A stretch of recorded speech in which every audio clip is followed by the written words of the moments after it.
বড় আফসোসের বিষয় মুসলমানদের মধ্যেও দেখা যায় কবরে গিয়ে সেজদা করে ফেলে, নাউজুবিল্লাহি মিন যালিক। অথচ এক সাহাবী একবার আবেগবশত আল্লাহর নবী সাল্লাল্লাহু আলাইহি ওয়াসাল্লামকে সেজদা করতে শুরু করেছেন, আল্লাহর নবী খপ করে ধরে ফেলেছেন, বলেছেন কি করছো এগুলো? তিনি বলছেন ইয়া রাসূলুল্লাহ, আমি গিয়েছিলাম রোম সাম্রাজ্যে, দেখি মানুষ তাদের পাদ্রীদেরকে, খ্রিস্টান পণ্ডিতদেরকে সেজদা করে। ইয়া রাসূলুল্লাহ, এদের চাইতে তো আপনার সম্মান আমাদের কাছে বেশি।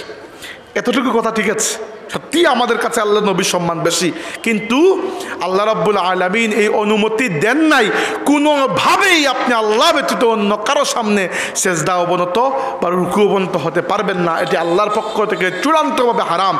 ইবাদত করার উদ্দেশ্যে হলে, ইবাদতের উদ্দেশ্যে সেজদা করলে সেটি শিরক হবে, আর ইবাদতের উদ্দেশ্য ছাড়া এমনিতেই সেজদা করলে সেটি হারাম হবে, কবিরা গুনাহ হবে, তাওবা ওয়াজিব হয়ে যাবে। তাইলে দেখা যায় বিভিন্ন জায়গায় মাজার বানিয়ে মানুষ এইরকম কাজ করে। সম্মানিত হাজরিন, আল্লাহ নবী সাল্লাল্লাহু আলাইহি ওয়াসাল্লাম খুব স্পষ্ট করে আমাদেরকে কবর জিয়ারত শিখিয়েছেন।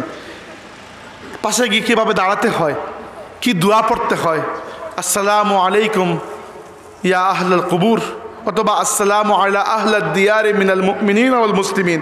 বিভিন্ন রিওয়ায়াত রয়েছে, আনতুম লানা সালাফুন ওয়া নাহনু লাকুম তাবাউন, ইয়ারহামুল্লাহুল মুস্তাকদিমিনা মিনকুম ওয়াল মুস্তাখিরিন। এই দোয়া আল্লাহ নবী নিজে শিখিয়েছেন আমাদেরকে। কবর জিয়ারত করা সুন্নত। আল্লাহর নবী সাল্লাল্লাহু আলাইহি ওয়াসাল্লাম মদিনা থেকে মাঝে মধ্যে কবর জিয়ারত করার জন্য উহুদের ময়দানে যেতেন, গিয়ে উহুদের শুহাদাদের কবর জিয়ারত করতেন, সুন্নত।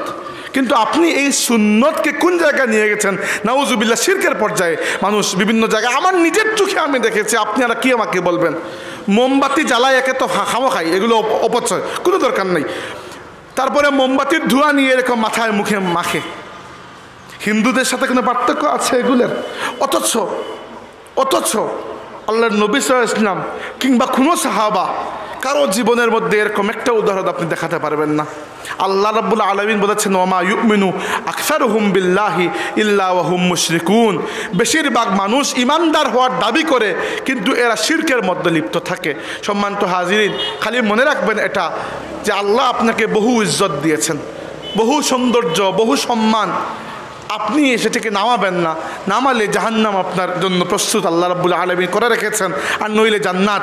আর আল্লাহ বলেছেন, ফামান যুহজিহা আনিন নারি ওয়া উদখিলাল জান্নাতা ফাকাদ ফাজ।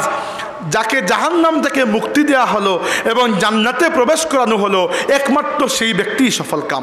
আল্লাহ রাব্বুল আলামিন আমাদেরকে সফল কামদের তালিকাভুক্ত করুন, আমরা বলি আমিন।